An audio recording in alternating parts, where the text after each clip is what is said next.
Hi, I'm Jay Elias, General Legal Counsel at Dyer Lake Funeral Home in North Attleboro. Welcome to this episode of Live and Learn, a series of programs designed to be informative, educational, and upbeat, always intended to enhance and encourage our personal wellness and awareness. This episode is about what and who you are.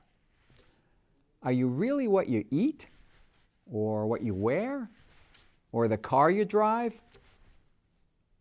Are you what you say, what you believe, or what you do? We've heard it 100 times. You are what you eat. But what's that even mean? If you love French fries, does it mean you're a little crisp on the outside but soft on the inside? If you're a chocoholic, does it mean you're a sweet person? If tacos are your weakness, does that mean you're a bit spicy? The expression has often been attributed to a French author from the 1800s. In a book he wrote, roughly translated, "Tell me what you eat and I will tell you what you are." The apparent implication is that the food we eat has a bearing in our mental and our physical condition. And as it turns out, it really may. The question is this: if we eat healthy food, will we be, or at least feel, healthy? And if we eat, let's say, junk food, will we be not so healthy? Does the food we eat define our physical and mental character or impact our personality in some way? If we think of food as good or bad, does eating it make you a good or bad person? In one well-reported study, researchers examined the effects of certain personality traits on eating styles and food choices. The study revealed that the personality trait of being open to experiences was, for example, associated with a diet high in fruit, vegetable, and salad intake, low in meat, sugars, and soft drink consumption. And the trait of highly agreeableness was similarly associated with the same type of food consumption. Unfortunately, those with neurotic tendencies seem to adopt more emotional eating patterns, no surprise here, that included high energy, dense sweets and savory foods that's salty, spicy, meaty, or strong in flavor. And again, not surprisingly, highly conscientious people showed greater dietary restraint. That is, less emotional eating and snacking, and a more balanced diet that relied heavily on fruits and vegetables. And the extroverts, or very sociable people among us? Well, again, no surprise, it seemed they adopt some health-averse dietary choices. More alcohol, soft drinks, meats, sweets, fats, think party food, and lots of it. The study also found that our personality not only plays a role in the foods we choose to eat, but even in our willingness to change our diet. So maybe the better statement is, who we are is what we eat. And how could you not be a champion if you ate Wheaties cereal for breakfast, for example? By the way, Wheaties was one of the very first cold cereals when it was introduced in 1924. And by the early 1930s, sports was in its heyday in America, and shrewd marketing agents at General Mills came up with the idea of placing fictional athletes on the Wheaties box. And they were given positive names like Jack Armstrong and Betty Fairfield. Jack and Betty were depicted in action poses with a golf club and a tennis racket. And soon, popular real-life athletes offered their endorsement of the cereal in exchange for an appearance on the back or the side panel of the box. And this coincided with the slogan, "Breakfast of Champions." The great Yankee baseball icon Lou Gehrig was the first pro athlete to grace the back of the Wheaties box in 1934. But it wasn't until 1958 when an athlete was prominently placed on the front cover of the box, giving the sportsman equal billing with the cereal's name and slogan. And that athlete was an Olympic pole vaulter by the name of Bob Richards. He was seen riding a bicycle, of all things, on the cover of the box.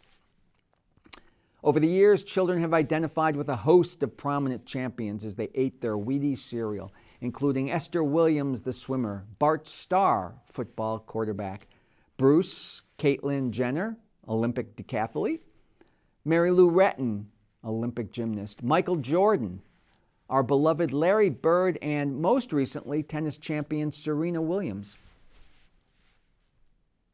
So here's a question for you. If you are what you eat, are you also what you do? Carl Jung, a well-known Swiss psychiatrist and psychoanalyst, said, "You are what you do, not what you say you will do." So it seems whatever your intentions, would you say that you are what you actually do, not just what you say you'll do or what you would like to do or what you want to do? It may very well be that it's our actions that are what truly define us as to who we are.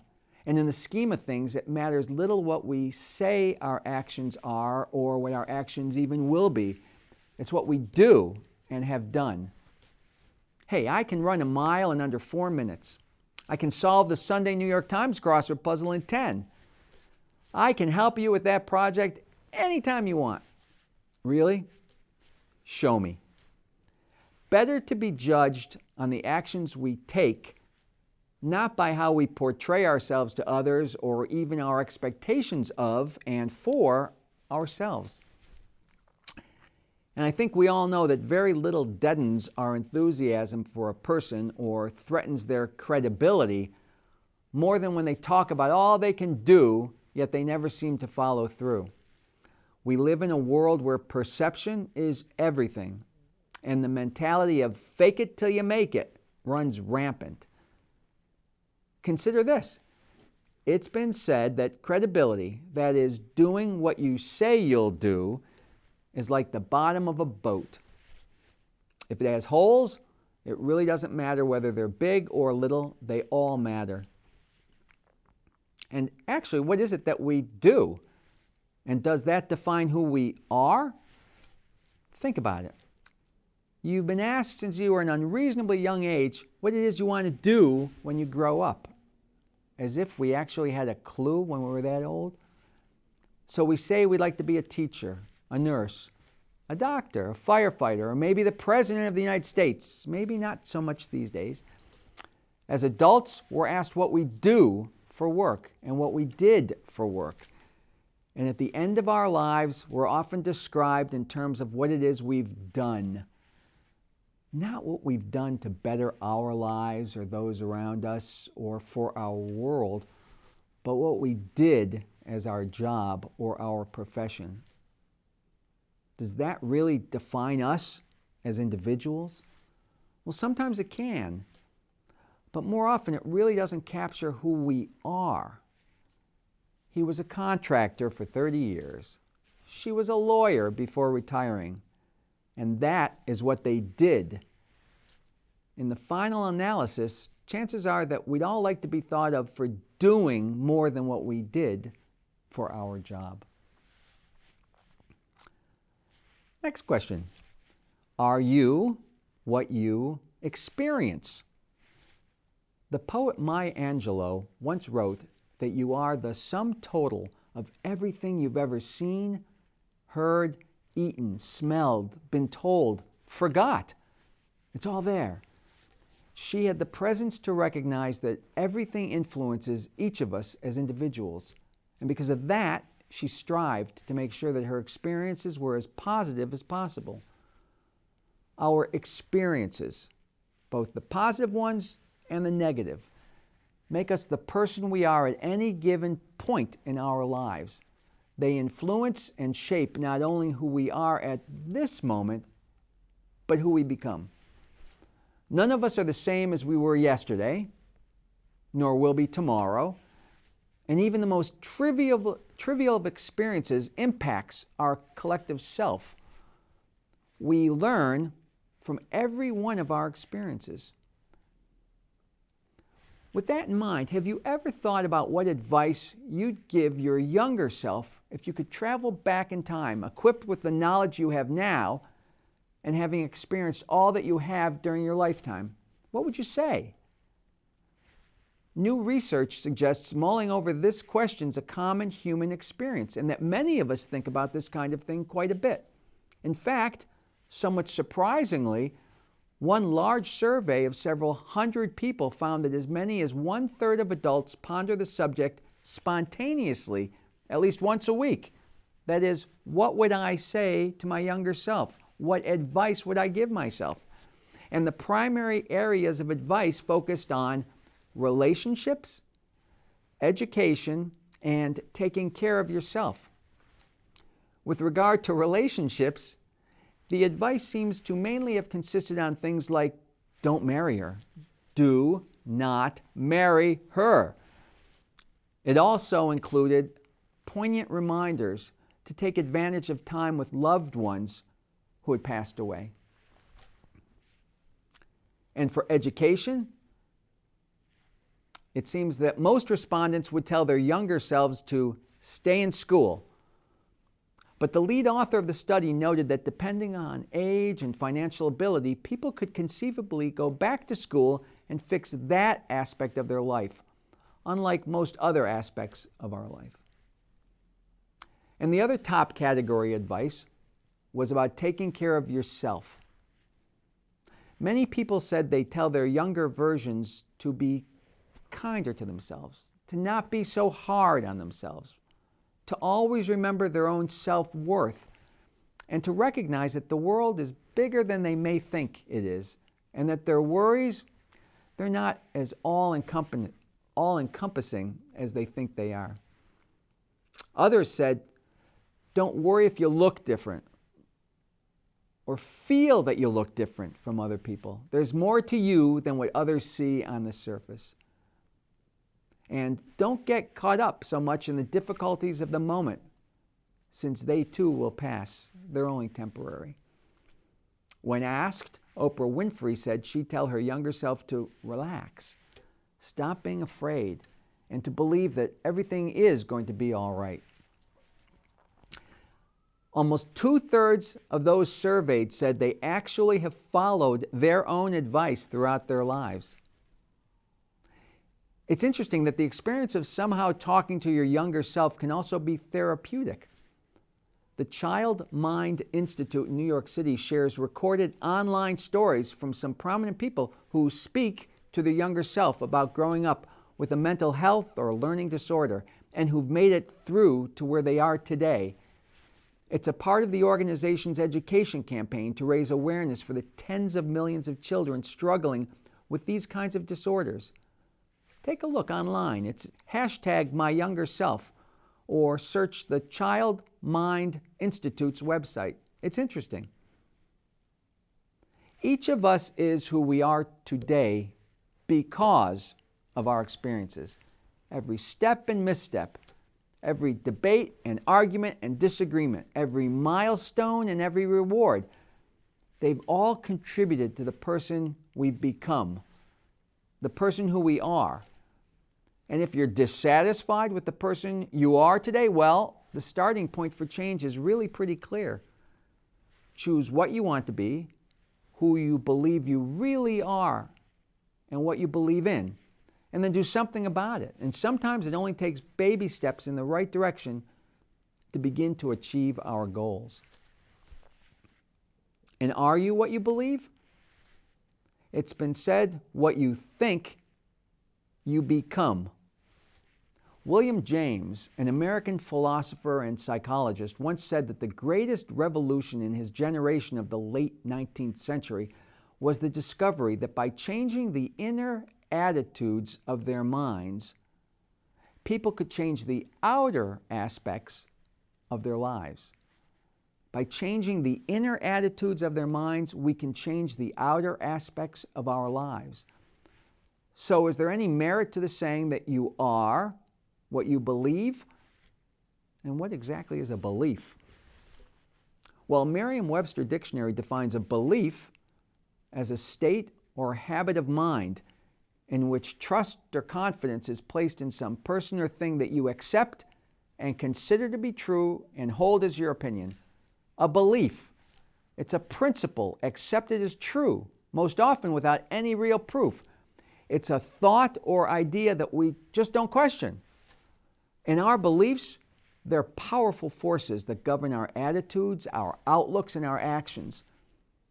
Our beliefs, they are nurtured and formed by our upbringing, our religion, culture, society, our teachers, our surrounding environment. When we tell ourselves things like, I'm terrible at math, or I never win at anything, no matter how trivial they may seem, when we repeat them enough, they tend to evolve into our belief. And over time, at some level, we end up actually convincing ourselves that we really are bad at math, or we really do never win at anything.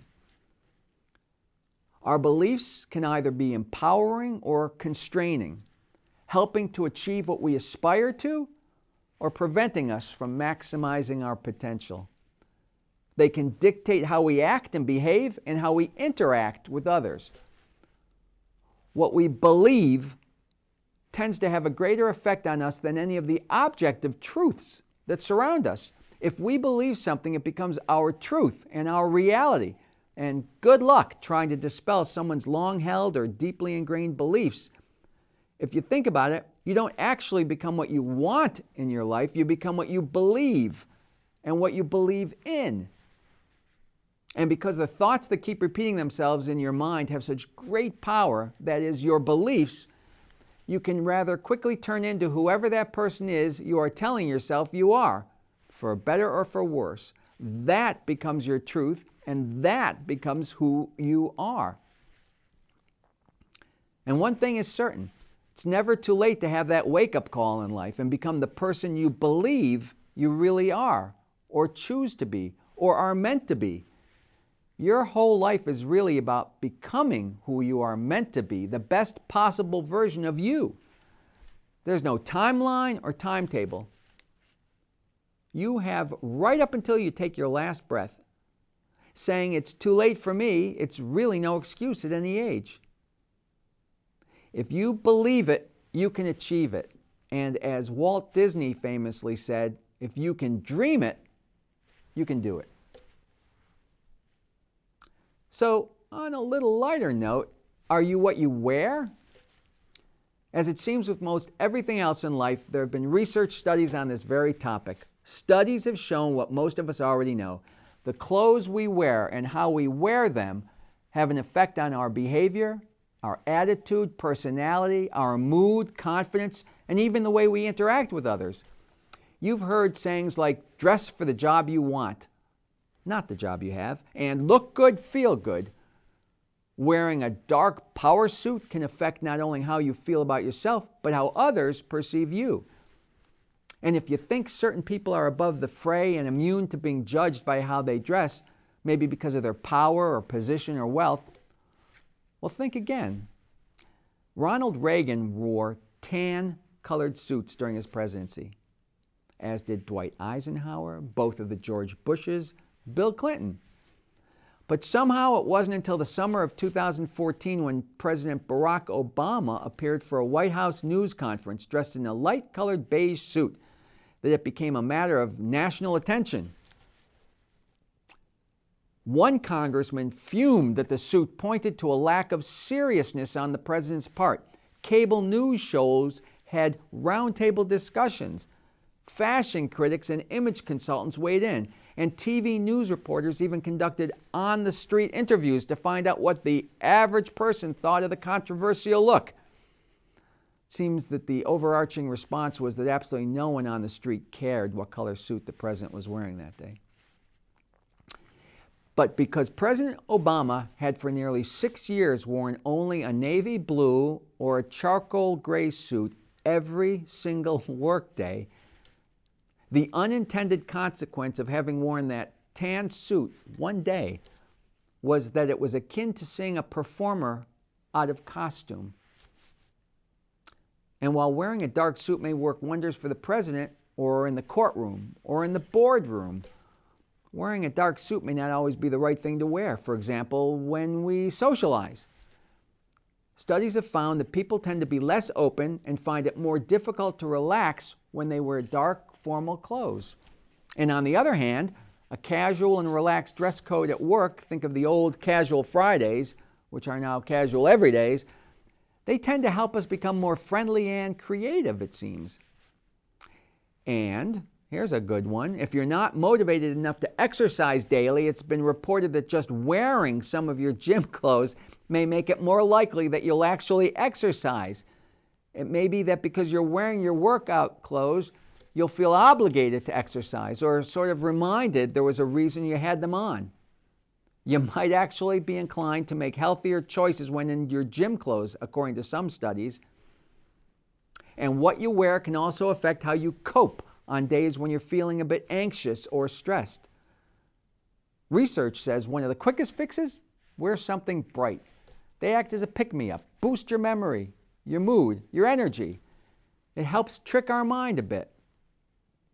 It also seems that any kind of clothing that's associated with a specific role or profession actually activates our expectations about how people from that profession should behave.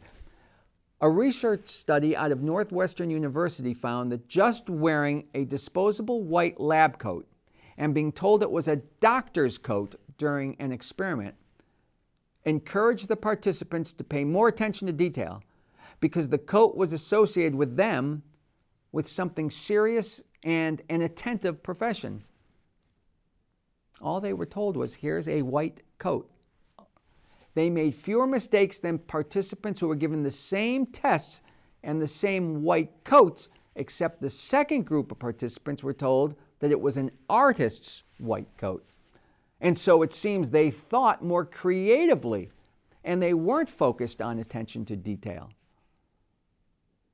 And even your choice of underwear and socks can affect the way you feel about yourself and how others perceive you. But just to be safe, let's stick to talking about socks say about a person. For many people, putting on a pair of socks every day really isn't that important. Hopefully they match, but if not, oh well. Getting your socks wrong, like putting on a pair of white athletic socks with that dark blue power suit we spoke of, can send the message to others that you're either not a fashion rule follower, you have absolutely no sense of style, or you're someone who doesn't pay attention to detail. And the color of the socks you wear, well, their pattern and how you mix them with your clothing reveals a lot. Solid color socks, well, maybe you're a no-nonsense kind of guy who knows how to get things done. Striped socks, you may tend to like things that are reliable and dependable, but you've got a subtle, light-hearted side to you. Argyles, the adventurous type. So it seems the final word on the topic of you are what you wear is this. Research suggests that when we emulate the clothing or style of people we admire or we aspire to, it may well infuse us with a strong sense of their personality traits as well. It seems you are what you wear. Are you who you surround yourself with? We tend to underestimate the importance of the company we keep. It's been said that you become the person you are based on who you surround yourself with, and that we're in large part a product of energy, ours, those around us, and the universe at large. We surround ourselves with all kinds of energy from the people around us, positive and negative, encouraging, discouraging, supportive, and destructive. So do you subject yourself to a constant flow of energy from those who are narrow-minded or cynical, insecure, destructive? It's bound to affect you in a negative way. Regardless of your strength as an individual, you're not immune to its effects. Or do you consciously choose to surround yourself with people who are brighter, kinder, more generous and giving than you? They tend to spark new positive interests in you. They impart values of kindness and generosity. The law of attraction suggests that you are who you surround yourself with. The concept of this law of attraction, that is, surrounding yourself with good people, dates back centuries. Consider this saying that's been attributed to everyone from Confucius in the 6th century BC to a host of modern day thinkers. If you are the smartest person in the room, then you're in the wrong room. And maybe you're familiar with this one. You're the average of the 5 people you spend the most time with. Or, show me your friends, I'll show you your future. The notion is all the same. Look at the people around you. Are you spending time with people who reflect what you want for your own life? It seems that the influence of others doesn't really stop anywhere near the 5 people you spend the most time with. In a research study about obesity that spanned more than 3 decades, researchers explored all sorts of demographic questions, including questions about family members and friends. They analyzed the effects of family members and friends on obesity and found that if a friend becomes obese, you yourself are considerably more likely to gain weight over the next 2 to 4 years. They surmised that if your friend is obese, that changes your perception of what is an acceptable body size, and in turn, your behavior changes accordingly. And they found that you have an increased likelihood of becoming obese even if a friend of your friend is obese. And it doesn't just stop with obesity. They found the same results with smokers. If your friend smokes, you are about 60% more likely to be a smoker yourself. And again, you actually have an increased likelihood of smoking if a friend of your friend is a smoker. Not surprisingly, maybe the most telling study was of happiness. The same research team found that happy friends make you happier. And once again, if a friend of your friend is happy, then you have a greater likelihood of being happy. So it seems that you're not the average of the 5 people you surround yourself with. Rather, it's much bigger than that. It may be that you're the average of all the people you surround yourself with. So take a look around. Make sure you're in the right surroundings and ask yourself, am I who I surround myself with? And is that who you want to be? Are you what you know? Knowledge has the power to shape and form our identities. From the beginning of mankind, we craved to know more. Knowledge stands in opposition to ignorance, that is, not being aware of something. Knowledge helps us to make the right choices. It builds confidence by creating awareness. It promotes self-esteem by being able to speak on a topic intelligently. And it's a powerful tool to influence, motivate, and change ourselves. We are what we know. And here's one. Are you what you own? As our lives unfold, can our possessions, our things, come to embody our sense of who we are or how others perceive us? Our belongings. They can embrace our memories of people and events that we've experienced, whether it's a favorite piece of clothing, a ring, a necklace, a book someone gave us, or something that reminds us of someone, the car we drive, the home we live in. For many of us, these aren't just things. They're an extension and a reflection of who we are or who we want to be. Our possessions can allow us to signal something about ourselves to other people. Conspicuous consumption. It can be intended to signal our social status. Purchasing only certain brands or labels has the same effect. It signals that you are a part of a clique or a group with whom you want to be associated. Even wearing a Patriots jersey or a baseball cap or putting a decal on your car shows that you're a part of the Patriot Nation. Or maybe it's the Red Sox, or both. It says, without a single word being spoken, who you are. It's been said that we should be who we are and say what we feel, because those who mind don't matter. And those who matter don't mind. I'm Jay Elias. Thank you for watching this episode of Live and Learn. I hope you enjoyed this. I look forward to your joining me again for another program designed to enhance and encourage your wellness and awareness. And remember, it's never too late to learn. And whatever your age, it's never too late to be who you choose to be.